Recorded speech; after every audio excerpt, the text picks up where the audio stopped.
Hey guys, it's Suds with another video here, and today we're going to be talking about the Milwaukee Bucks free agency period from just the day one.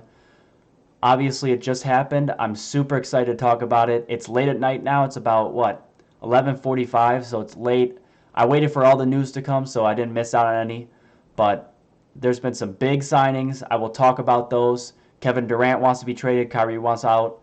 A lot of stuff to talk about, but today we're just going to be talking about the Milwaukee Bucks free agency period. My favorite team, my team in general. So let's get into it. Bobby Portis, back on that 4-year, $49 million deal. Fourth year is a player option, obviously, but we will take 3 years of good, solid Bobby Portis.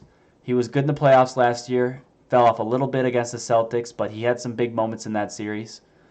He shot 39% from the three-point line, 48% from the field, and about 80% from the free throw line. So not the best free throw shooter, not the worst. He was good on defense, which was an improvement from the year before. He was a little bit of a liability.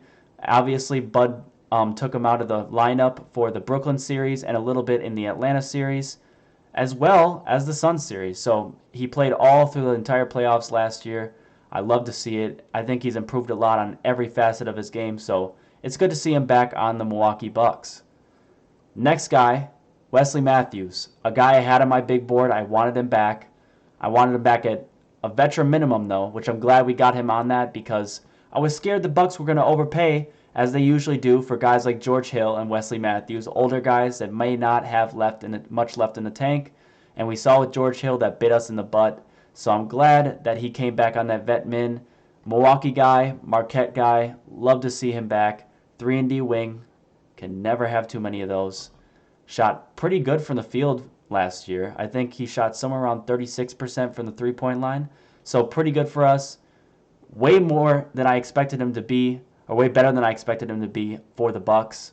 But he was great in the playoffs defensively. I think he was probably arguably the third best defensive player for us behind Drew and Giannis.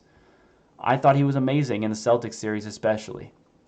Another guy, Javon Carter, on a 2-year deal, not one but two, which actually got me kind of confused because I thought he would come back on a 1-year deal, kind of test his value next year, but he decided to come back on 2 years, which makes me think maybe the second year is a player option. You never know with guys like Javon. He could be testing. He's a young guy. I mean, he's 25, 26.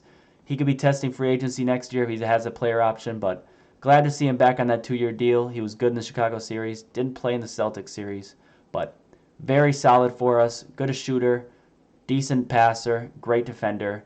He's a dog, and I like to see dogs on the Milwaukee Bucks, so got that PJ Tucker in him, but love to see it. Love to see him back. And the next guy on the list, I don't know if I love or hate. Joe Ingles. Joe Ingles is a guy I've always wanted on the Bucks for his three-point shooting and his passing ability, but he just came off that ACL tear, and it makes me a little nervous giving him $6.5 million, our mid-level exception. It just makes me nervous because you don't know what he's going to be when he gets back, and obviously we got him on the 1-year deal, so at least there's that. At least we won't have to worry about having him another year if he does not work out this one. I think he will be solid, though, when he comes back. I could see him having that kind of Brook Lopez season. You know, we didn't know we were going to have Brook Lopez, when we were going to have him back, what he was going to be. But Joe Ingles could be the exact same player. Obviously on a different injury, not the back, but the ACL. A career 40% three-point shooter. Great for the Bucks. We need floor spacers. He averaged, I think, around 4 assists last year, and before he was on 5 or 6 assists, so just an amazing passer for his size. I think he's 6'7", 6'8", so just an amazing passer for his size.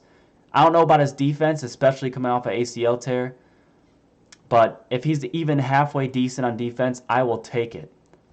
I think the reasons I like this signing is because after seeing Gary Harris and JaVale McGee and other guys that I wanted on my big board that fell early in the free agency period, getting signed to like $13 million for a year for Gary Harris and about $10 million for JaVale McGee. Or no, I think it was about $6 or $7 million for JaVale McGee. My bad.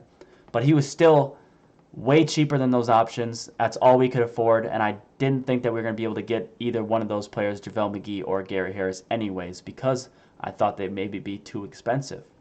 But I'm excited to see what we do not next year. Tomorrow and the upcoming days, I don't know if we're going to sign any more guys. We have like around 14, 15 players now.